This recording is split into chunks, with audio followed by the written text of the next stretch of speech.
Madison Police Chief Mike Koval apologized in an online blog to the family of Tony Robinson. Koval saying reconciliation cannot begin without him saying he is sorry. The chief sat down with our Susan Simon to talk about the investigation and where the community goes from here.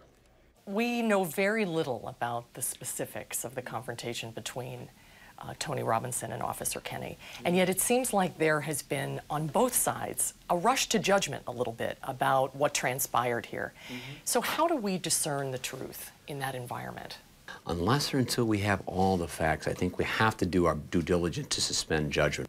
That's difficult with the emotions running as high as they are, and I understand that, but we have to temper that against the fact that if we all fully want the facts, it's best that they not become tainted with conjecture. So can you help us understand why Officer Kenny would go into that situation alone and put himself in a position where it's his word versus the victims? Doesn't it make sense that a body camera or a backup officer could have changed the outcome here?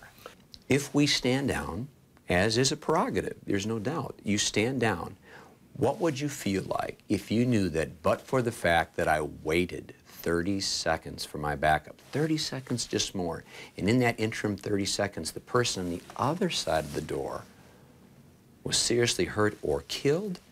That too is something that they're going to have to live with. So I always hesitate to play the sort of woulda, coulda, shoulda Monday morning quarterbacking, because each of these exigent circumstances which compel our entry are very unique unto themselves. And so there's not a sort of one-size-fits-all formulary for that. That sacred trust that police have with the community, it was shaken a little bit with the Paul Heenan shooting.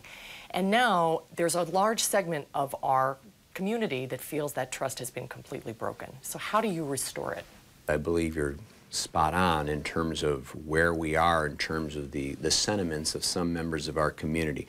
I hope and pray that at the end of the day, MPD's legacy for working with community won't be defined by deadly force instances. But this takes us sideways. There's no ifs, ands, or buts. And if you say you're going to be committed to community policing, and then you have events like this that ultimately will define you unless you can show that you're taking affirmative steps to the otherwise, then I have a major problem in my hands. I do have a problem on my hands. And we are going to show this community, we're going to show the country of how the narrative does not have to become a self-fulfilling prophecy of gloom and doom. That's the challenge I give my officers. The police union also asking that people be patient and allow the investigation to run its course, saying there are important distinctions between what happened in Ferguson and what is happening here, noting a more demographically representative police force and a chief who has reached out. I mean, he's gone out of his way to not only make himself accessible to the family and to the community. He met with the family Friday evening and early Saturday morning. I mean, he's really, I think, done a very good job of appropriately expressing regret and acknowledging that a family has suffered a tragic loss regardless of the circumstances.